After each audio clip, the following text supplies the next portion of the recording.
今回も音楽はラッドインプスという日本のロックバンドと一緒に作りました。そこの野田洋次郎さんという人と、僕は君の名も天気の子も、ずっと音楽を一緒にやってきたんですね。彼に作ってもらってきました。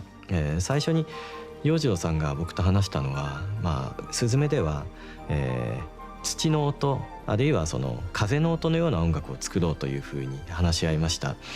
土や風のことを日本では風土と言って、風土というのは、国そのもの、僕たちが住んでいる場所そのもののことも表します。ですから、この国の音を作るんだと、そんなような気持ちで、例えば足音のように聞こえるドラムであったりとか、風の音に聞こえるような、尺八という、日本の昔からある管楽器を使ったりとか、そういう、どっか自然の音に聞こえるような音楽を、にトライしました。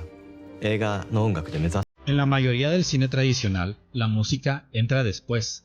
Primero se rueda la escena, luego se edita, y al final llega el compositor para ponerle sonido. Es como decorar una cosa ya construida.